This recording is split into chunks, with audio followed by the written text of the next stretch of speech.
Joining us now is Shaitan Atigari with stories trending around the world. Hello, Shaitan. Good morning. Good morning, Dr. Ruben. Good morning, Good morning, Ayo. Good morning, Rufai. I can see it's a blue day up in here. Blue day. It's really lovely to see you. I hope you had a great weekend. We tried. All right, then. Good morning to you, viewers. Here are some of the stories that are trending across the globe. Starting here in Nigeria, Chidinma Adesina, representing Taraba State, has been crowned Miss Universe Nigeria 2024, beating out 24 other contestants for the coveted title. Adesina clinched the coveted crown at the grand finale of the beauty pageant held at Eko Hotel and Suites on Saturday night. The 23-year-old beauty queen, who recently made headlines for withdrawing from the Miss South Africa pageant due to a controversy over her Nigerian heritage, proved to be a fan favorite throughout the competition after accruing the highest number of votes. As the newly crowned Miss Universe Nigeria, Chidinma will represent the country at the Miss Universe 2024 pageant, scheduled to take place later this year in Mexico. Let's take a look at the winning moment and come back for some tweets. The winner of tonight's competition, Miss Universe Nigeria 2024, is no other than Miss Taraba.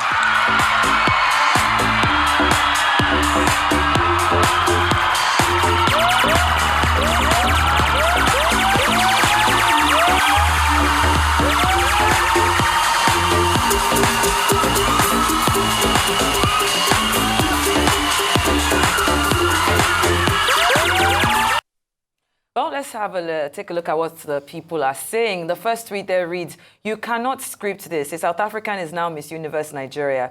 This country wins no matter what. It doesn't matter how impossible it sounds. Congratulations, Chidinma. It's chess, not checkers. No DNA, just RSA." Now, the next tweet there reads, "Inyekachi Douglas deserved to win Miss Universe Nigeria. She puts in the work.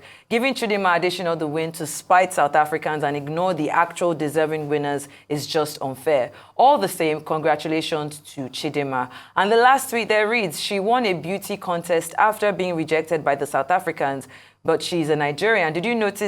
But is she a Nigerian? Did you notice that she represented Taraba State and has both Igbo and Yoruba names?"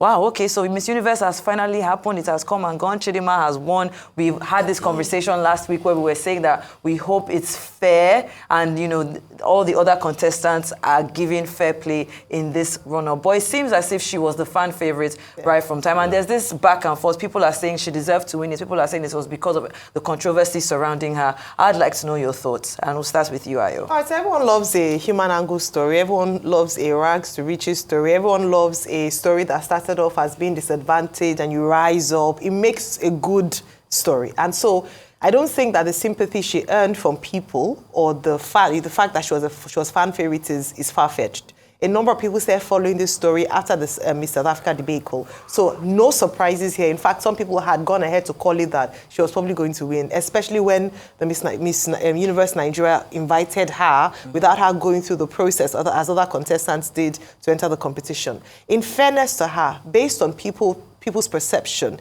they felt she really put her best foot forward. She performed really well on the night and deserved the crown. But it is easy to see how people can also feel disgruntled that women who had worked hard, the other 23 contestants or 24, who had worked hard all this while, now knew, even before their fate was sealed, that someone was coming out of state to snatch the crown, as it were. Some questions I'd asked previously was, number one, does Chidinma possess a Nigerian passport? The timeline from when this happened and when this Miss Universe Nigeria happened was very short. If she never possessed one, then it'll be interesting to see, how go through the verification process, all that. Her father is Nigerian, so she is, she's eligible for one, but it'll be interesting to see even if she possesses a Nigerian passport. The second aspect of that is that the biggest winners, in my view, are the organizers. Yes. I think this competition, which a number of people had not really taken, quite keen interest in recent times, had perhaps one of the most. Oh, they definitely had in terms of. So of course they milked it. They are business owners, so they milked it. And but like I said, we can't tell a story out of this and spin a good story out of what was a terrible situation. And I'm saying this because even when she received the crown, she has said, hopefully this will promote unity and call for that. This is for us to begin to think about our choices as Africans. Why are we fighting against one another? Why are we fighting and, putting this against that? Let's begin to see how we can work together and see ourselves as brothers and sisters and develop our nation rather than fighting, on this side. So congratulations, Chidima. You made a very beautiful queen on the night, and I wish you all the best at Miss Universe World. Dr. Ruben. Well, I said earlier that, again, this case raises issues about national identity and national sentiments, about xenophobia, the love-hate relationship, and Nigeria-South Africa relations at the level of people to people. Now, Chidima was hounded heavily by South Africans on the grounds that her father is Nigerian, her mother is Mozambique, who became a naturalized South African, and hence they said, oh, she could not be a South African queen, despite, ending up as a finalist. And then she withdrew. Then, as a result of that, she was invited, by the organizers of Miss Universe to come and participate in Miss Universe Nigeria. And she ended up winning. At the end of the day, she realized a dream. The question here is that all that conflict between Nigeria and South Africa is very unfortunate, because the thing even went as far as boat ride issues, both other conflict between Nigerians and South Africans. Even when she was participating in the Nigerian pageant, the South African netizens said they were supporting Miss Kwara and, ended up condemning her. But as it turned out, she got most of the votes. 15,493 votes. So to those who were saying this was organized, the truth is that a persecution in South Africa brought, the fans to our side. So we congratulate her. We congratulate the organizers. So the second point is that people are saying she's not Nigerian and all that. No, her father is Nigerian.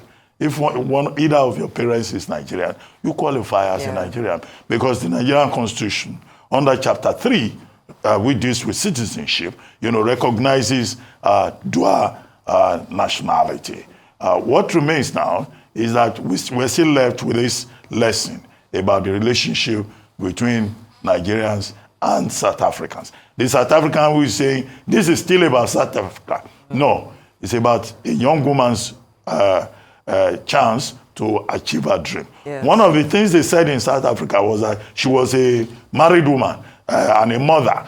The organizer said, no, we don't look at a marriage certificate for our own program in South Africa. In any case, the truth is that she was even already divorced, But in Nigeria here, every beauty pageant will have its, recommendation. So being of Nigerian descent is enough in this particular case. And it's good that she's going to fly the Nigerian flag to the discomfiture of the South Africans that work very hard, including the Department of Home Affairs of South Africa, to discourage people, to discourage Chidima. Rufai. Real quickly, so for all of those that keep saying she's not a Nigerian, please shut it down. It's not fair. Because when the likes of Leon Balogun decided to play for Nigeria, Ruben Agbola decided to play for Nigeria, Ashley Plumter decided to play for Nigeria, you don't say that then. You say they are welcome. We shouldn't start this. Because if you are now saying she's not a Nigerian, you are even worse than the South Africans that are bringing about xenophobia. Secondly, there's a crime also in this matter. When would Chidima's mother go to account for her crime? The South African authorities have released a letter saying, how did she get out of the country? Because they are still making their investigation. She should go and face her crime. We're not going to condone the crime. Thirdly, we must have a way forward to be able to solve this race relations between Nigerians and South Africa. That's nobody into the boat situation. It's another thing very importantly we need to look at. I would recommend that many Nigerians and many South Africans at higher levels should come together on this, even nation to nation level. Yeah. Because it's just anything that happens that opens it up again. You remember the time where Nigerians were hurt in South Africa, Nigerians damaged South African businesses here, and it keeps going back and forth. It's not right for a country that was donating money to the apartheid struggle here. Nigeria went against the West because of South Africa.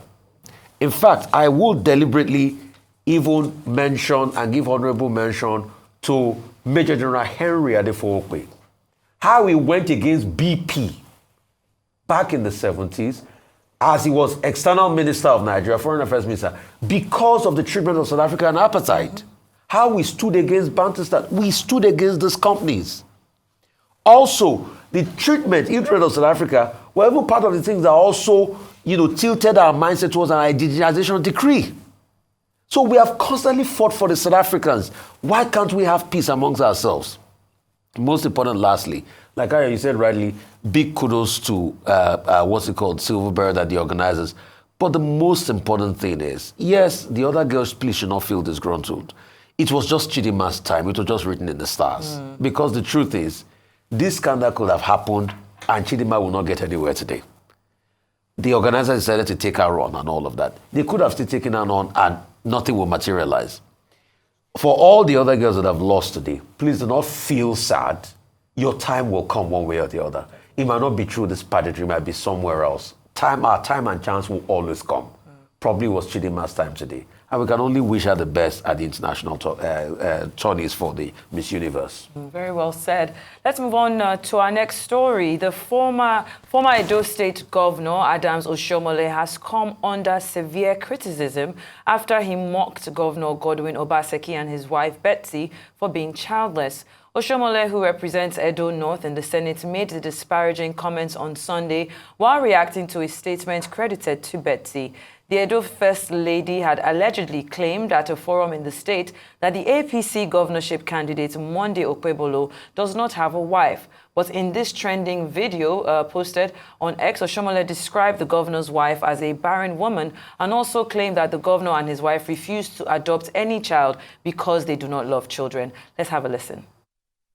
I was shocked yesterday to see Mrs. Obaseki, the First Lady, saying that our candidate has no wife.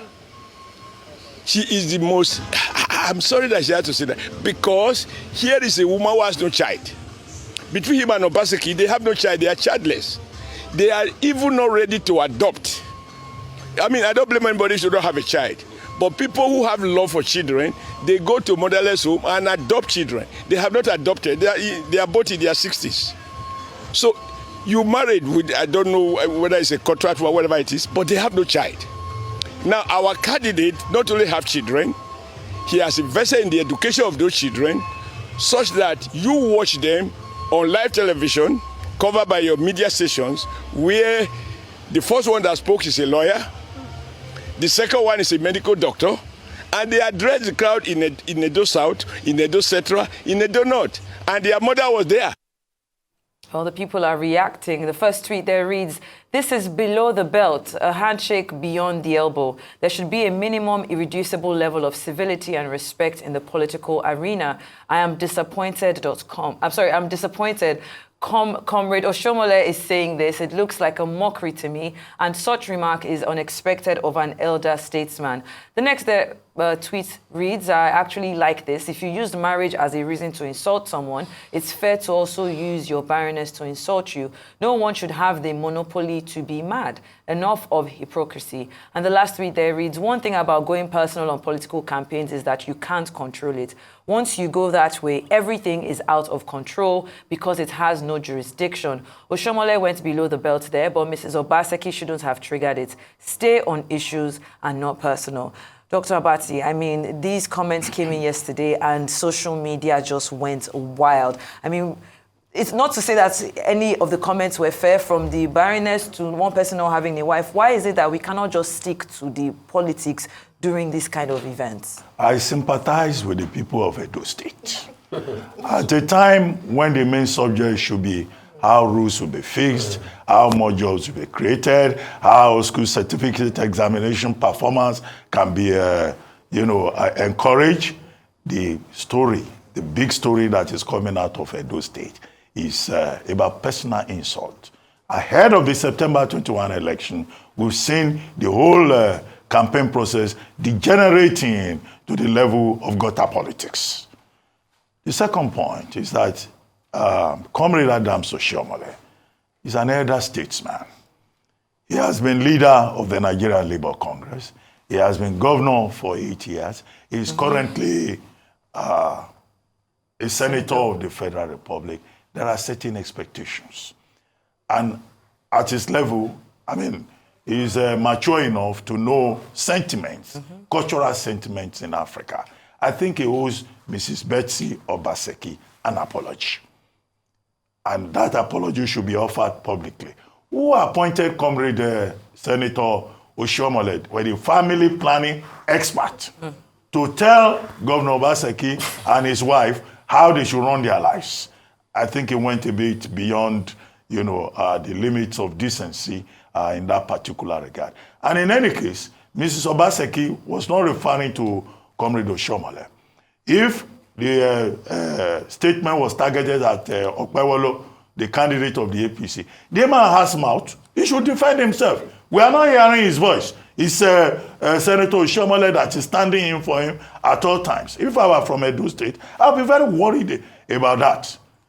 The third point is that Mrs. Obaseki, what did they say she do? She said at Ubiaja in Essen Southeast local government area that she was introducing Mrs. Ifanyenwa Igodalo. And she said, look, out of all the candidates, is the PDP candidate that has a wife. Well, if it is a statement of fact, it's a statement of fact. Okay? So she did not mention anybody's name. It was a general statement. And she is First Lady of Edo State. She's introducing somebody who is likely to succeed her in that position.